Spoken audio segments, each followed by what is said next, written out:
Peggy 16.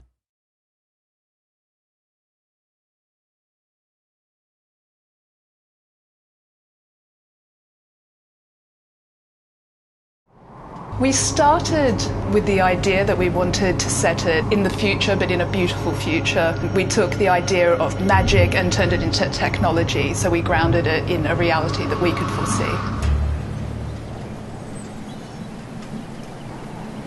Enslaved's world is a world that, on one hand, is incredibly ugly. It's destroyed, it's full of old relics. It's kind of post-apocalyptic. Nature has retaken the planet, so where there was man-made structures, buildings, roads, cities, nature has now overcome. What would it take for the world to end and become like that? So we did a timeline from now to about 150, 200 years and marked the different events that would need to happen to get to that point. You know, it's after the machine wars have happened, it's after swine flu has killed us all, it's after all commerce has collapsed, and people have effectively become irrelevant. But on the other hand, it's also a place that's incredibly beautiful to look at. Usually when you see an apocalyptic world, it's grey and brown and desolate. What we don't like usually is monochromatic games. People have a tendency to think that if humanity dies, then the world dies with them, and it's totally the opposite that's true.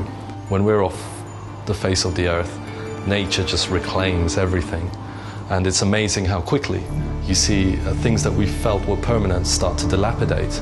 We much prefer to, through colors, show emotion, show colorful environment, epic views. Larger than life, you know, everything's richer than you imagine. You know, if we're going to add atmospherics or lens flares to the game, or fog, or transmit kind of lighting through leaves and through skin, let's look at how we can actually do that physically correct, and then let's ramp that up, because that's the style we're trying to go for. You know, it's believable, but it's richer and larger than life. You can see places like where something horrific has happened, like Chernobyl, and where nature has retaken it. It's beautiful in amongst the destruction and desolation, and that was the feeling that we really wanted to capture. The game starts in New York, and the reason it starts in New York's a universal city. Everyone recognises it, so when you start there, you're basically saying, this is Earth. But as they leave New York City and start heading further towards the west, towards their ultimate goal, they pass through vestiges of history. So there is one large area where hundreds of titans, large mechs, taller than buildings, fought together, smashed each other to bits, and created this kind of desolate landscape of oil spills and chemicals all merged together amongst this twisted metal. When you go through later levels, you know, things start to get even more kind of grander and a bit more fantasy.